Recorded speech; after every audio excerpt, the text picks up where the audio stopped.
Hello and welcome to today's video where we will be talking about all of my personal picks for the 11th birthday draw set, otherwise known as the anniversary ticket. Sorry, this video is coming out so late. I've been busy and there's a lot of things to cover here. So as always, always make sure that if you are ticketing someone early, make sure that it is not a summer or a Yukata character, as some of those get added during the anniversary period. So if you're doing holiday, Halloween, Valentine's, you are most likely safe because they've never run those seasons on roulette to ticket those early. But if you're doing summer or Yukata, please wait until the end of anniversary roulette before choosing it, because you don't want to draw the character you ticketed in the roulette. So yeah, it's best just to wait.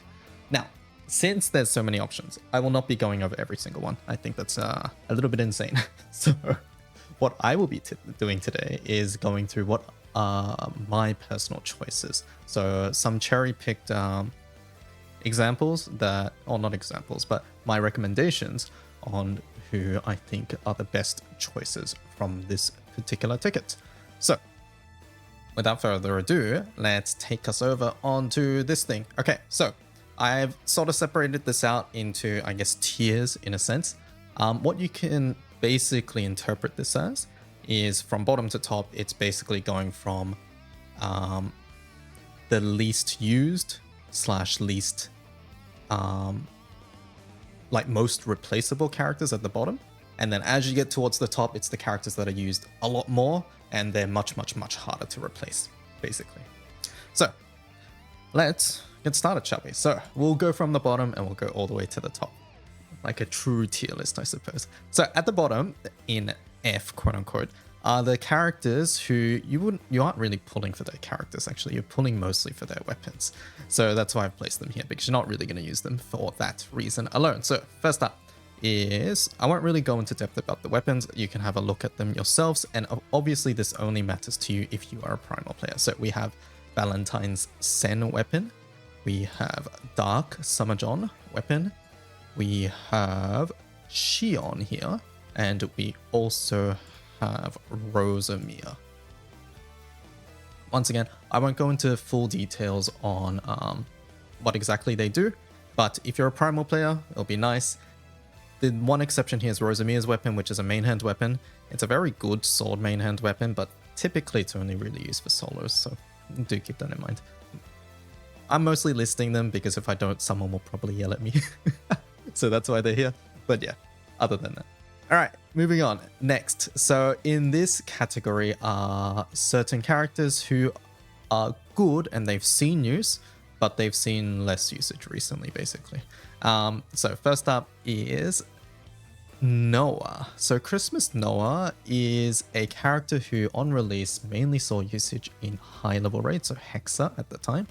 And since then, he has preserved that role, but Fire has gotten a lot more characters for that role. And Noah also has the downside of being a bit of a slower character. You really want to get his, I believe it's his S2, up in time. Yeah, this one here. My wiki's a bit slow today, but all fire characters gain 50% defense up and debuff res and refresh. This is basically like Kaguya's S2, and the only way to get this really early is by bringing Kitten, and these days a lot of people like bringing double Agni, so that's why Noah has sort of fallen off in usage, but maybe a consideration if you're a fire main and you just want to cover everybody. But another character in fire that I would also place in this particular category is Cain. So Cain is on the opposite end. He's not really a HL character, but mainly for shorter full auto, shorter full auto and shorter rotation bursts. I do think some other characters have maybe superseded this role, such as Wamdus, who we'll talk about later, but overall, he's still a decent character, and you'll see him pop up every now and again for like maybe like certain event fights or things like Records of 10 or, you know, things like that. So very like sort of niche fire burst character. Next is a character we haven't really seen yet been used, but it definitely has potential. And the character I'm talking about is, let me filter this, is Manamel. Manamel uniquely possesses, or I'm not sure if it's unique anymore, but she's the first Earth character at least to possess this particular passive, which is that you start with a crest.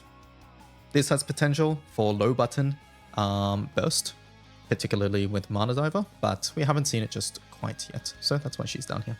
But if you need her for that role, she is sort of irreplaceable, so I guess balance that out. Next up is Aliza. So Aliza in her release year saw a fair amount of use in Guild War, mainly because skill mashing was very popular there. Last year in Wind Guild War, skill mash was very popular, but she has essentially been replaced by much better options like Swan main hand and also Galleon Summer, so that's why we haven't really seen her. I've not really seen her since, but I thought she deserved a mention just due to her impact in the past, I guess. Alright, next up is Summer Eustace. If I can find you, there we go. Eustace is a character who most people slept on release, myself included, but ever since he's been starting to be used in the HL raids with the Rising Force and Cotzelia and stuff, he's quite a solid option for that. He is definitely replaceable, especially with the more available and easier to get SSR Mirren, who provides much more damage, but what Eustace provides in return is a lot more defense. So something to consider, but ultimately this particular role that Eustace fills in the HL team is very replaceable. Mirren, Siete, Alea, just to name a few.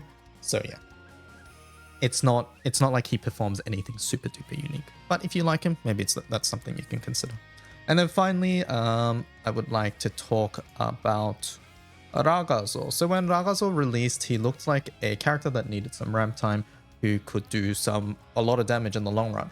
But he hasn't really seen too much use outside of full auto, mainly because Lucio Grand with his FLB is so strong in a very similar role that Ragazzo would perform. So most people are opting to use that instead, but yeah, just something I thought I would mention.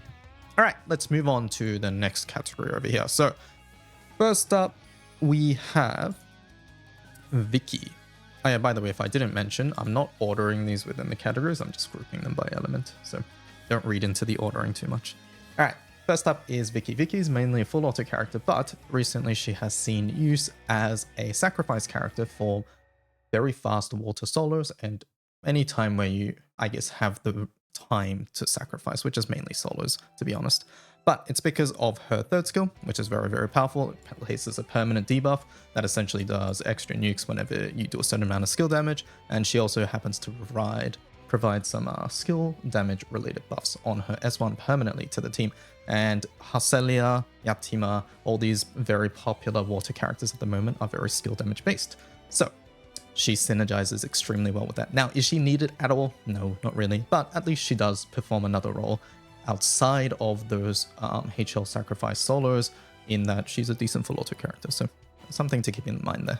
All right, next up is a character who I feel like she used to be used a lot more. I'm seeing her less and less these days. And I think it's mainly because Earth has gotten a lot more other options than Ogi. So Monika is one of the best charge attack batteries for Earth. And in the past, you used to use her alongside Octo or Iata and Satyr in Earth with Kengo or Rising Force or any sort of Ogi class to basically Ogi loop.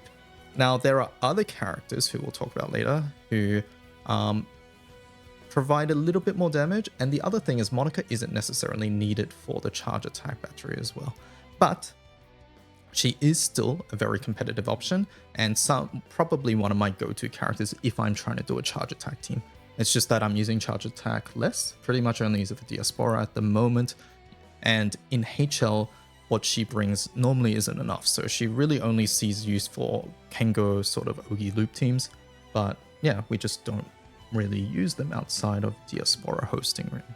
Okay, next up in this tier, I am putting Sturm. Sturm really is an OTK character, but she is the best character in light for that. Basically, she just has a lot of auto nukes that proc based on various different conditions. You can have a read through her kit, but I never really recommend ticketing an OTK character, but she is the best in this role, I guess. So something to consider, I suppose.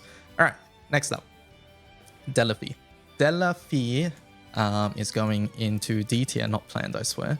But Delaphi is a very, very strong HL character, and mainly it's because she provides this particular buff here, which is a light damage conversion, or it's a damage conversion to light, and she also has a bunch of healing in her kit, and her cooldowns are very short in things particularly like sub-E solo, sub-HL solo.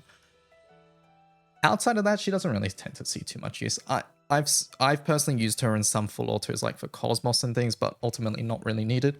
So yeah, her role really is solos, but I haven't seen her for Hexa or Far Zero solo either, so it's really only subby. But yeah, either way, she does have a very niche usage. Maybe she can drop a tier, but you know, who knows. All right, next up, we have another niche solo character, but this time in Hallessena. So Hallessena is a character I discounted on release, and mostly because she was an Ogi character. And at the time, Ogi didn't really have much place in the game. But since then, Guild War has turned to be very Ogi based, especially in NM250. And now she has also performed extremely well in a solo context for Far Zero. I don't know if Dark has done any other teams for Far Zero solo, but Hallessena was part of that Dark team for Far Zero solo, the first one for Dark anyways. And it's because after she gets ramped up, she does a lot of damage per turn. She double Ogi, she does the, she auto nukes with Get Splattered, and that's another 2 auto nukes because she's Ogiing twice per turn. You get the idea. So overall, very strong character if you can get ramped up. Maybe in Dark Guild War, we'll see her in NM250 if you have time to ramp up. I haven't used her personally, so I don't know how long that takes, but maybe it's something to consider. But either way, for now, niche solo character. And then another one sort of in this niche category to round it off, I am putting Hekate. So Hekate is most commonly paired with Zosimos because Hekate has a passive which really relies on MC giving her crests. And it can't be anybody else, it has to be MC.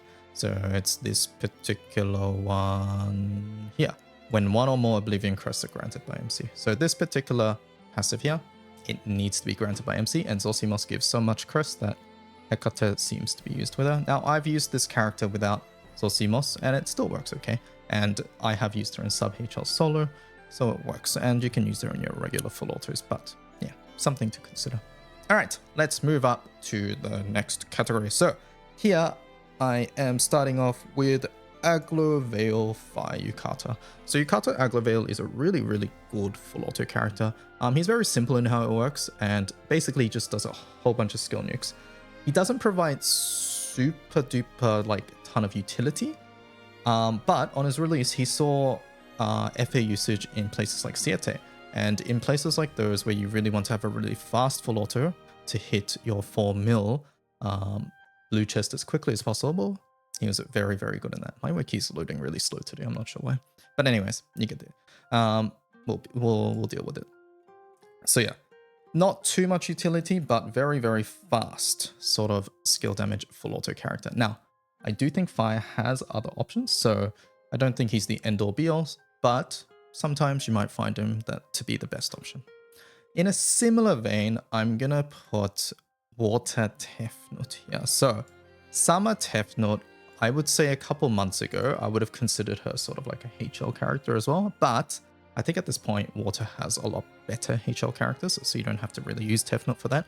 I think what she brings to HL isn't that much. But in full auto, in Guild War, in like NM250, we saw her as part of the fastest teams, alongside Pela, because she provides double strike to her. So in those contexts, she can be nice. So at the moment, I'm considering her a sort of full auto character with maybe some niche HL usage if you're missing some things. In a similar note, or on a similar note rather, we have for Water another character, Cassius. Cassius is a skill damage based Water FA character, and his main role is providing dispels, a lot of them, and a lot of sustain as well. Generally, you will see the most prominent usage of this character during Guild War FAs. You can use him outside of it, but yeah, other characters who are less clicky, quote unquote, tend to shine a little bit more outside of Guild War just because you don't need that much sustain or or dispels outside of Guild War. All right, next, let's move on to Earth now. So Earth, I have 3 characters. First up, we'll start with Illnott. Illnott a couple years ago was one of Earth's premier burst characters. These days, she has sort of taken a back seat compared to some of the other newer Earth characters, but she still has a little bit of potential. I'm mainly placing her for potential just because if there is an Illnott setup, it's extremely hard to replace her. But we haven't really seen one in recent history. Something to maybe consider if you're an Earth main and you have the other options and you just want to cover everything, then maybe you can consider Illnott. Next up, we have Pholia. No, not Pholia. Cucouroux. I'm placing Pholia later. So, in Cucouroux, her main thing is that she has the Valentine's Grimnir passive, which is the new triple attack, and your hits have 3-hit flurry. So this interacts very nicely with supplemental and echo. Now, outside of that, Cucouroux has also been used for certain manual rotations because of her other mechanics and also providing 3 red skills, which is relevant to maybe Razio later as well. So yeah, has seen usage in some burst rotations, has seen usage in some 0 button, like low button burst rotations as well. So something to consider there. And then finally, to round off this tier, I would like to put...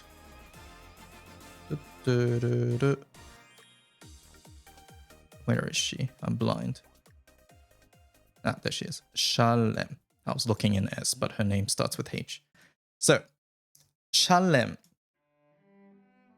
Shalem is an Ogi-based character, and she was part of the fastest, as far as I know, Ogi teams for NM250 in the last Earth Guild War.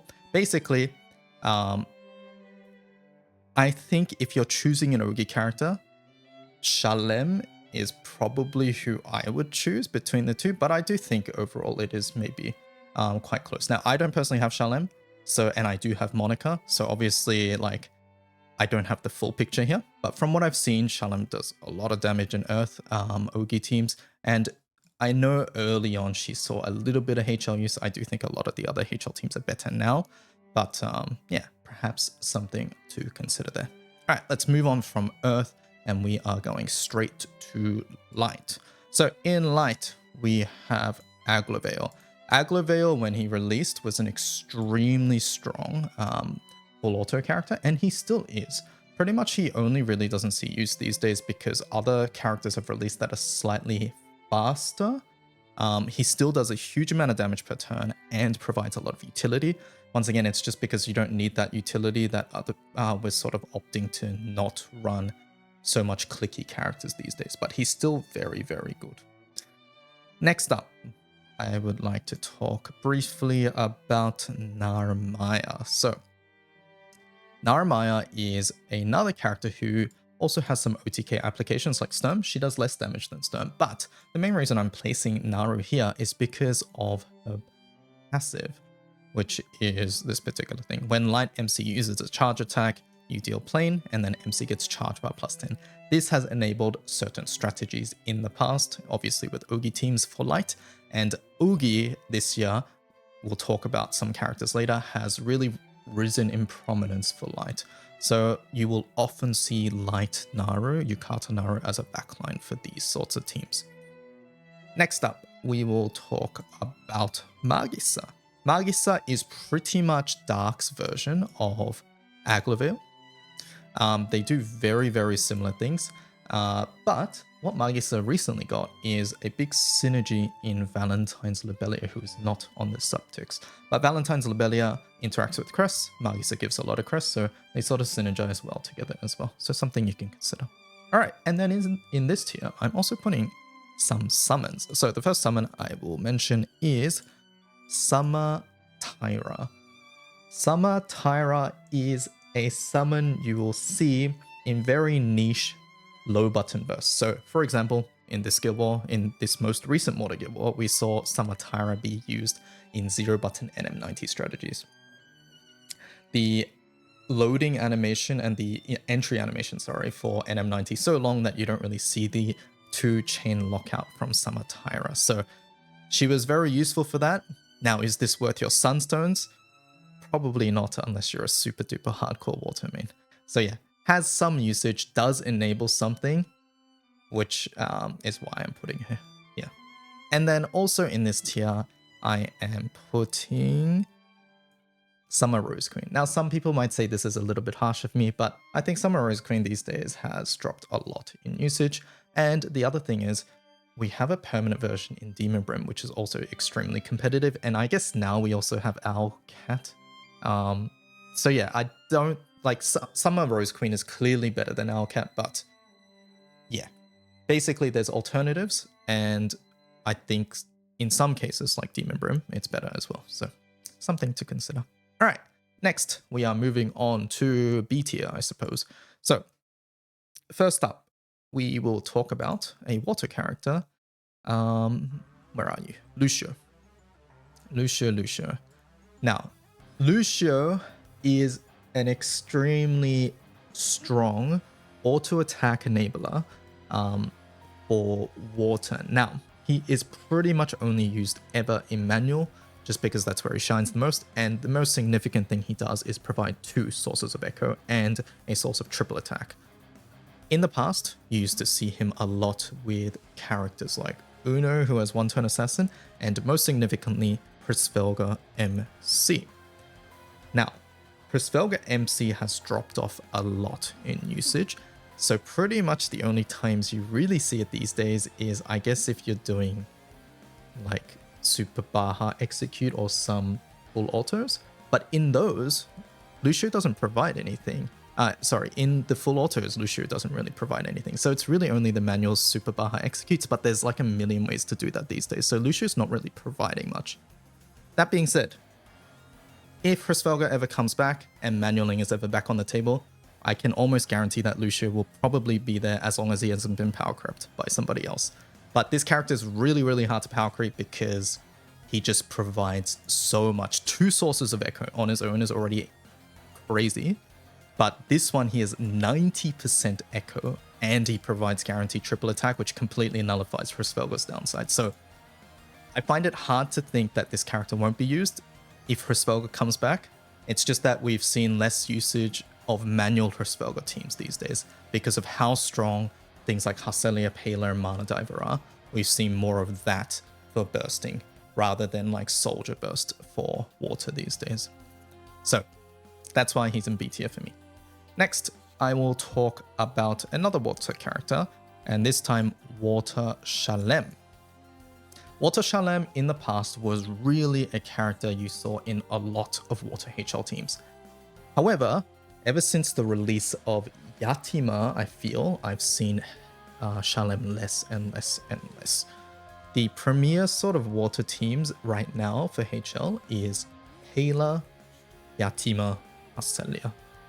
And Yatima took over from Shalem pretty much.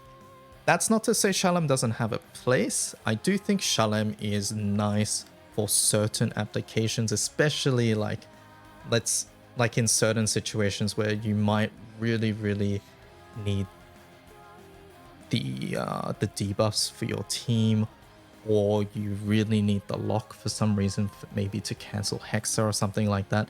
But I do think the other team that I mentioned, the Yatima, Pela, Hallessena, does solve a lot more and does a lot more damage in the process too.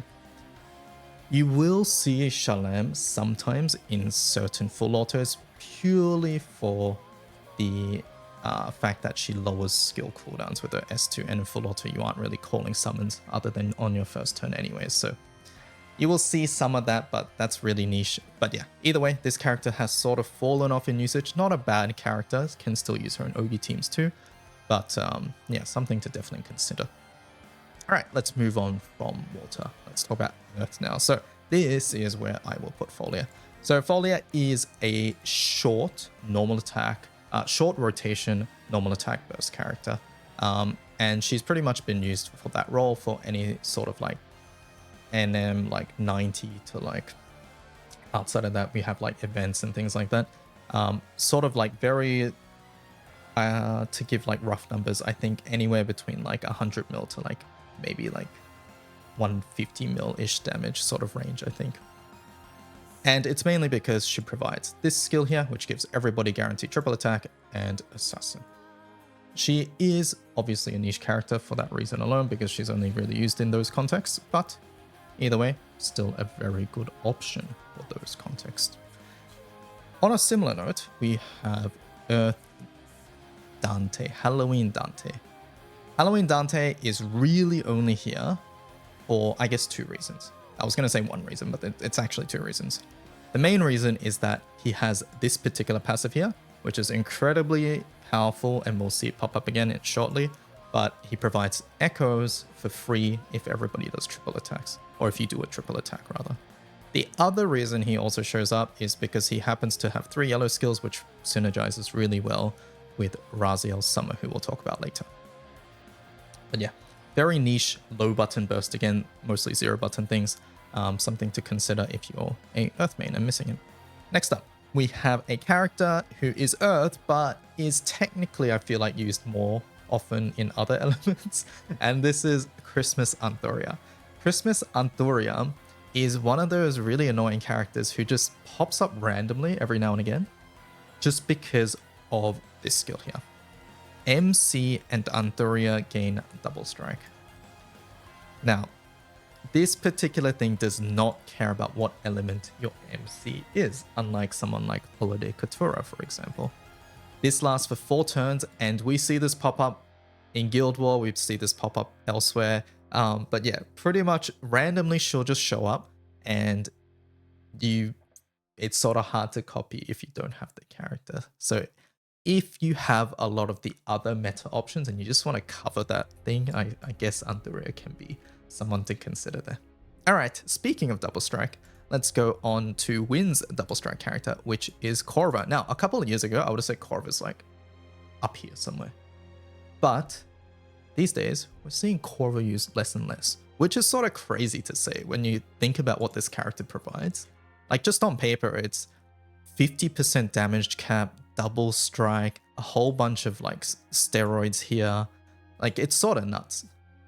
But we've seen Naru sort of fall off, quote unquote, a little bit in the solo context.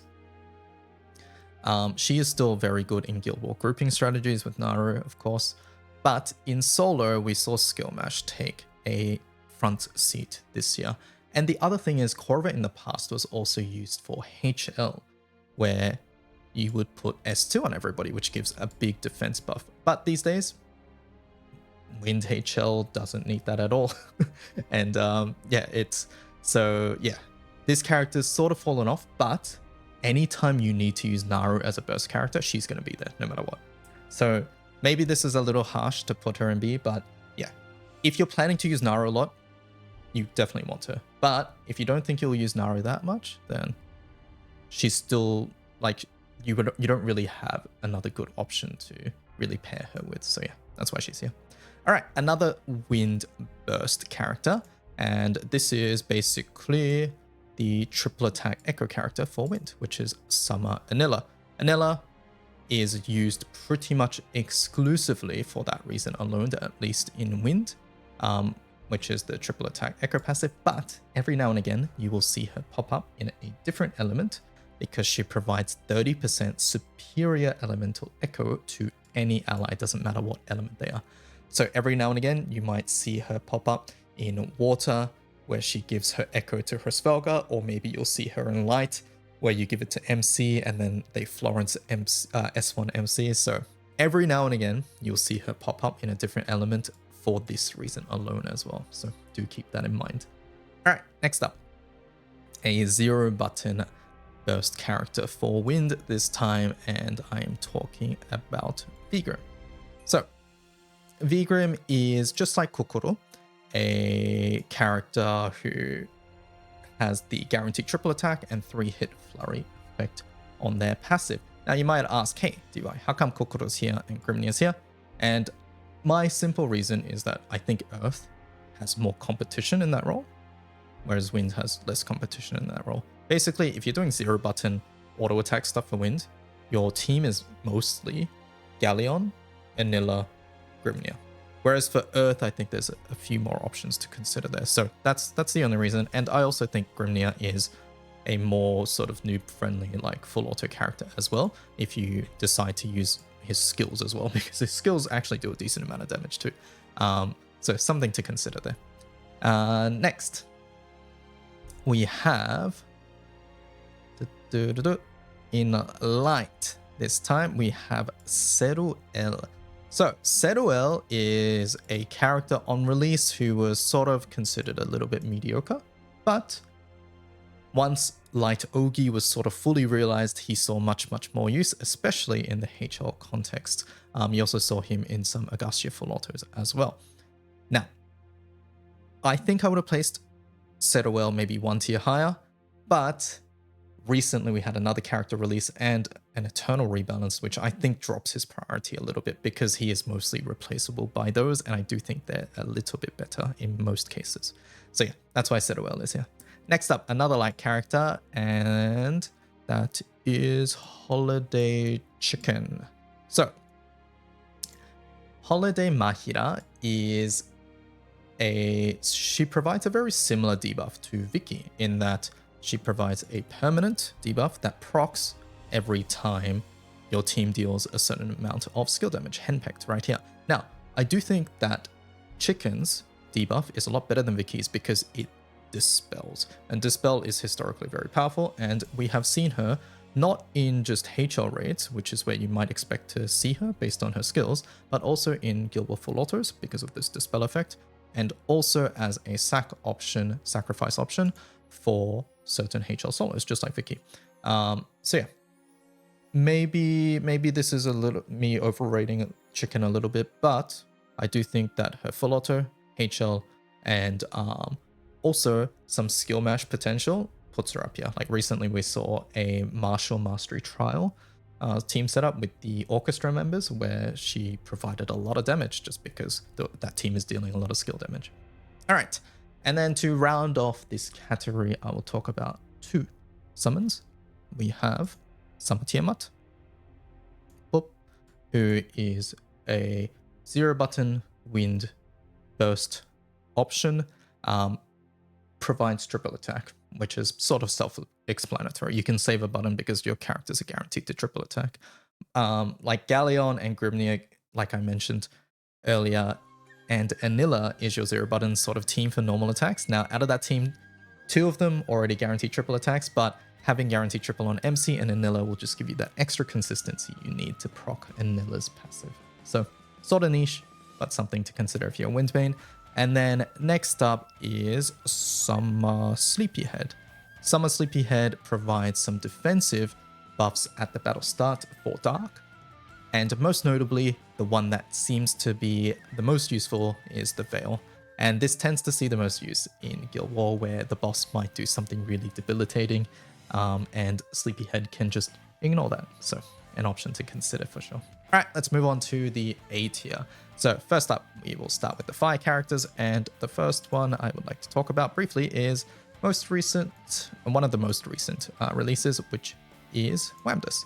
Wamdus is a very potent burst character for fire, especially like considering how little buttons she clicks. Basically, this character, if you have 60,000 HP, which is a hard requirement to reach, especially if you're Magna, she starts with a huge damage buff. Essentially, she starts with a skill 1 already clicked. If the wiki ever loads, here we go. So, Innocence Fairy normal attack is amplified, triple attack rate is boosted, and your 4-hit flurry. So this is sort of like the Grimnir passive on steroids. The only thing is you do need 60,000 HP, which again is quite difficult to reach. But with certain grid options, putting her in Defense Awakening, things like that, definitely makes it a little bit easier. And probably with the new artifact system, it's a little bit nicer to do as well. But for fire, for low button burst, she has replaced characters like Zeta.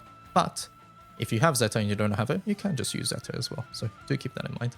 I have seen some full autos where we also use Ivory Fall, which is a very powerful normal attack related buff, but it's not available at the battle start. So for slightly longer full autos, I've seen that, but Most of her use is really going to be the fact that she starts the battle with this particular buff and will auto cast this, which is very, very powerful.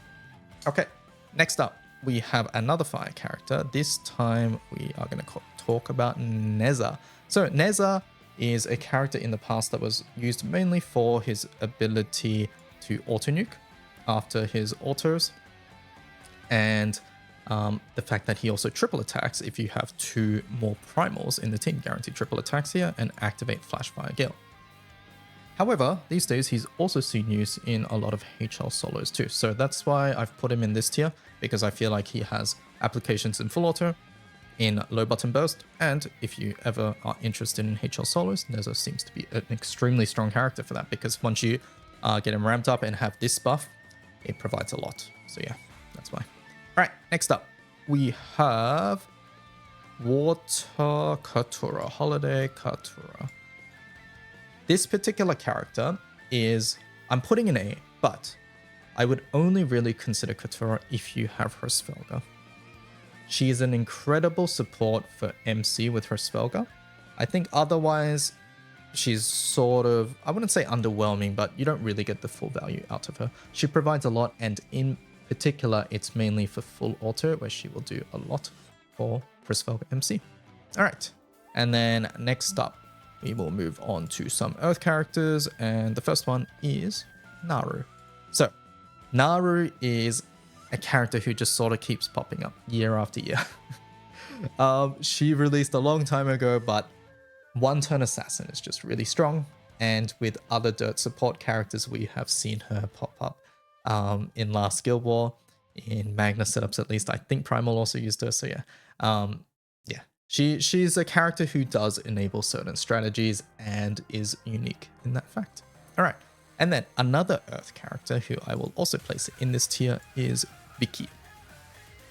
Vicky has the unique thing of being able to provide double strike to the team on turn 1. She provides double strike to everybody but herself, and alongside characters like Naru, who we were just talking about, it is extremely potent. Now, there's another use for Vicky that released rather recently, and that's with the Zodiac Wonder that you get in the current Romance of the Divine General's anniversary event. You can make Vicky start with 100% bar, because with that wonder, you get 10% extra bar. So just like how you sort of did Eternals in the past, you can do that with Vicky, and now, if you Ogi with Vicky, she activates her second skill. So you can do some 0-button OTKs or 0-button burst strategies with her as well, which I think is quite neat. So something to consider there. All right, and then finally to move on to wind characters, this is where I will personally put Lich. I consider putting Lich 1 tier above, but I think compared to the ones above her, she does see a little bit less usage. She's extremely good in full auto. She provides a lot of debuffs and dispels, which is very, very, very nice. And pretty much outside of Guild War, you can sort of use her in a lot of different places. And in Guild War, we actually saw her for some of the High Nightmare manual burst rotations. I say manual in air quotes because it was like a full auto thing, but you just refreshed.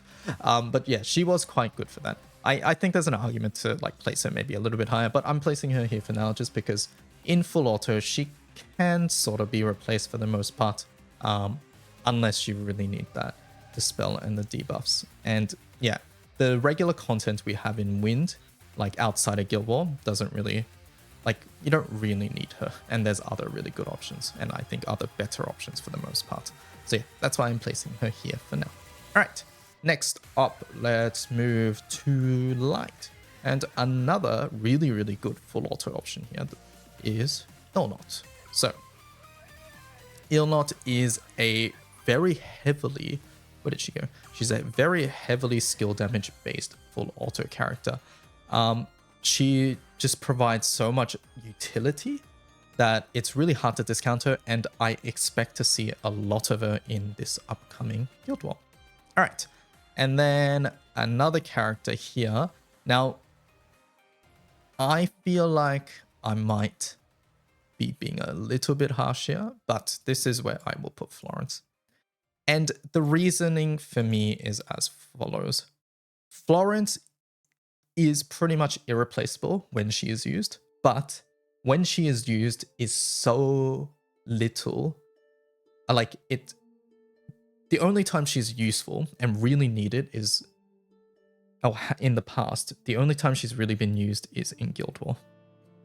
So, even though she is sort of irreplaceable in those contexts, the fact that it's pretty much for like 3 days of the year, it sort of makes it harder for me to recommend.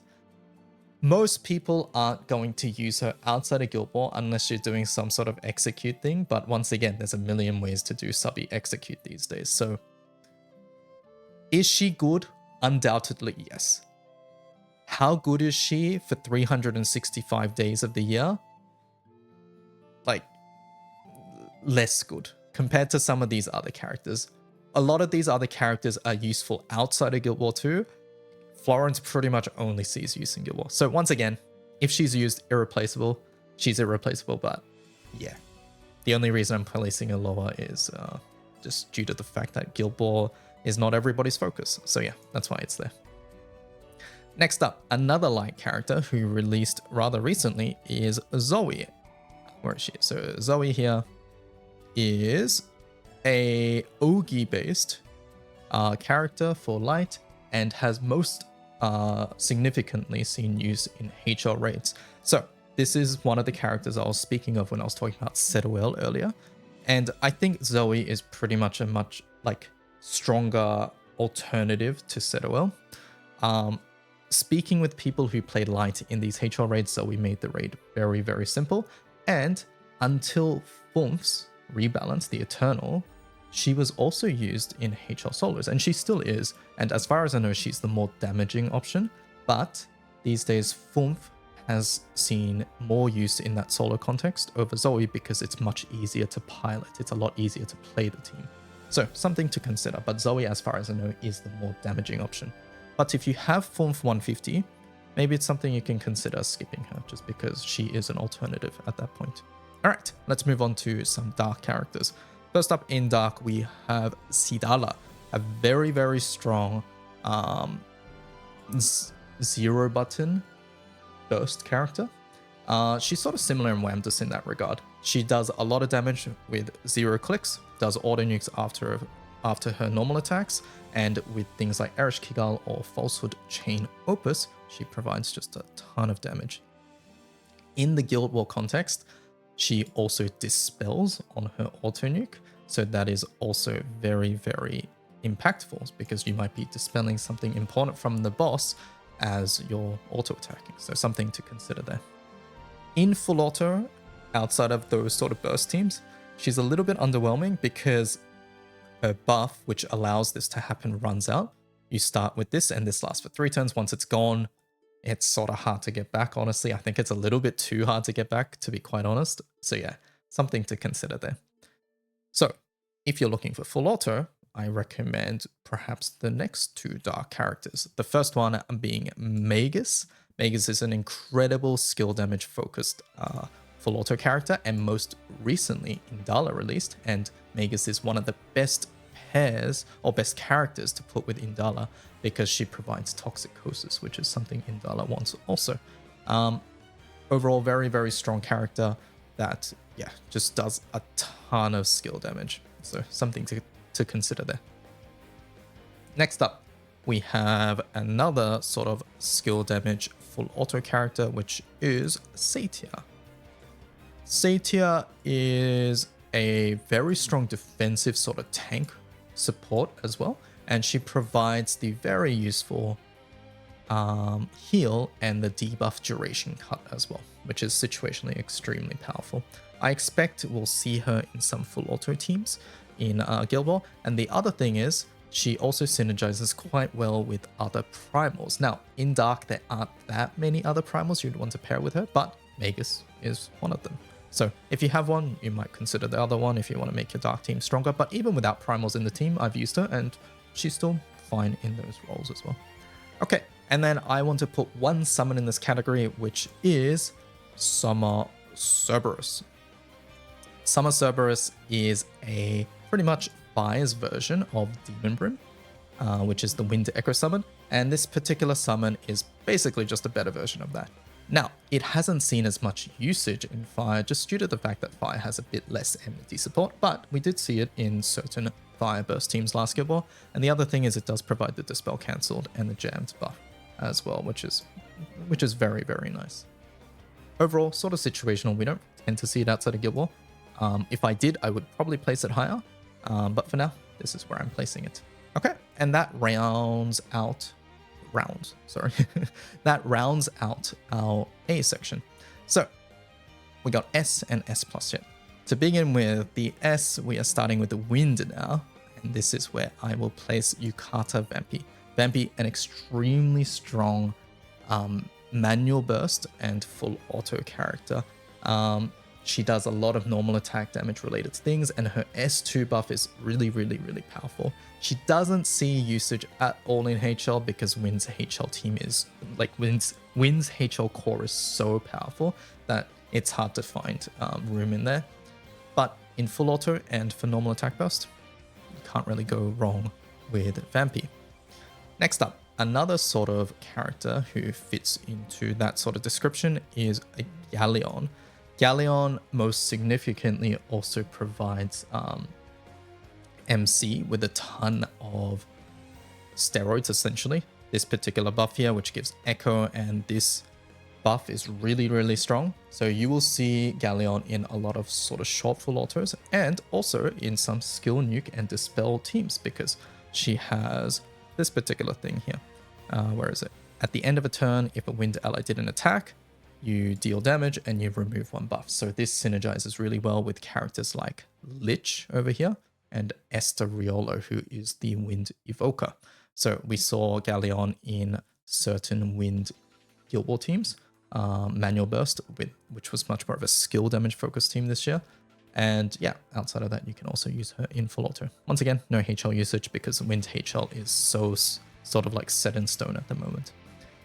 However, an HL character for a different element, which is extremely good, and it's sort of hard to make teams without her at the moment, is Horus.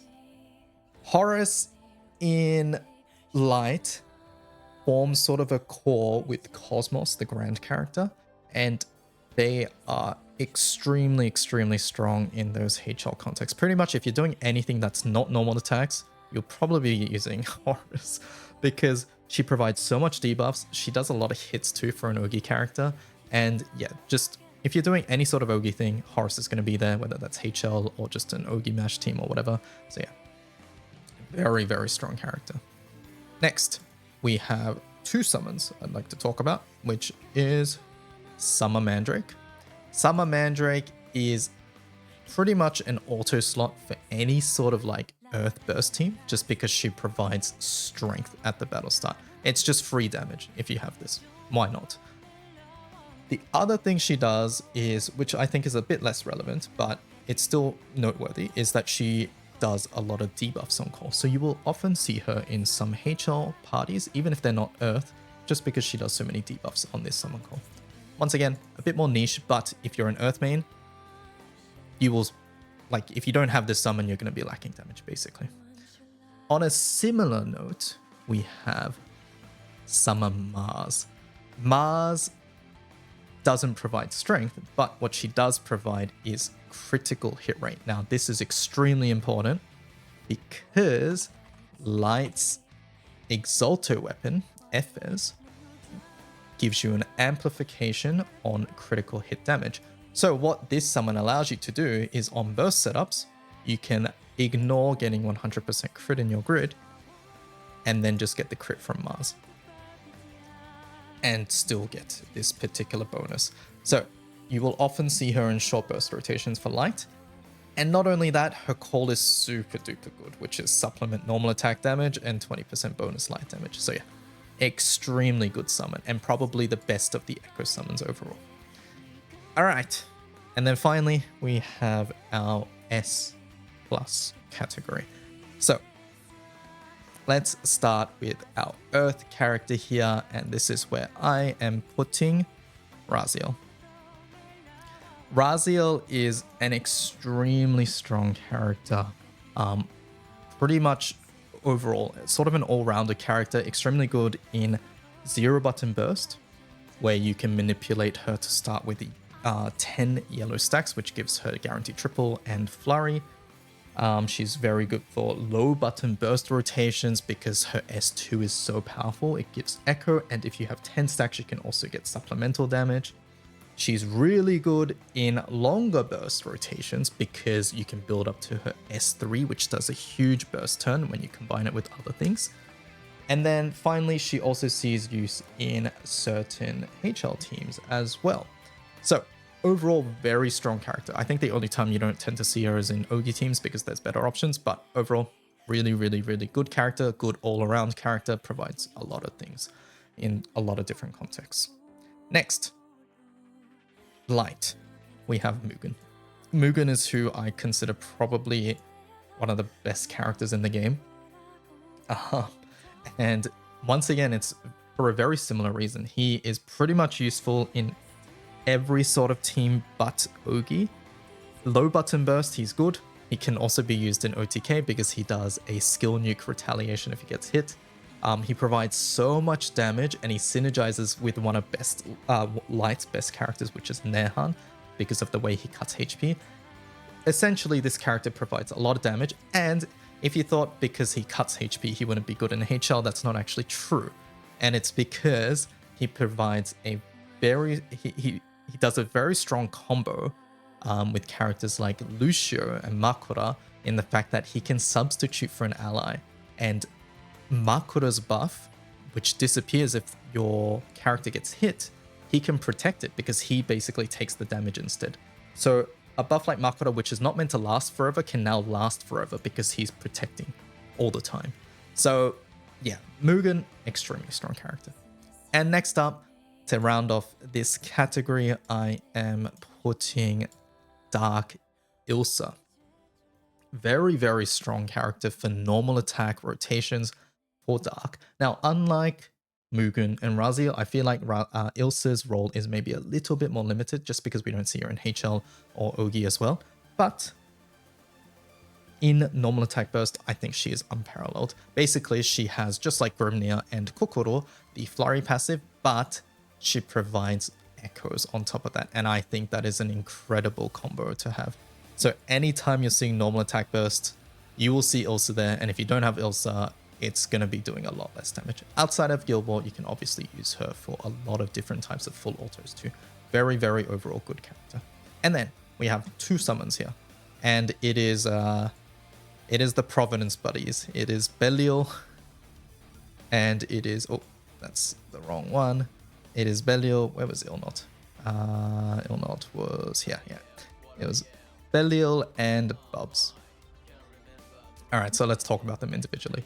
So Belial is a character, or a summon, sorry. Belial's a summon who provides basically free damage by just existing. Pretty much only useful for... Like, the free damage is only really useful for very short rotations, but oftentimes you'll see him in OTK setups for all elements, or NM90 setups, just because the counter adds just that extra bit of damage you need to cut a button. So he's a very strong optimization tool. His call these days has not been used too much just because of how unreliable it is, and most people don't want to deal with the RNG nature of it. But it is still an option.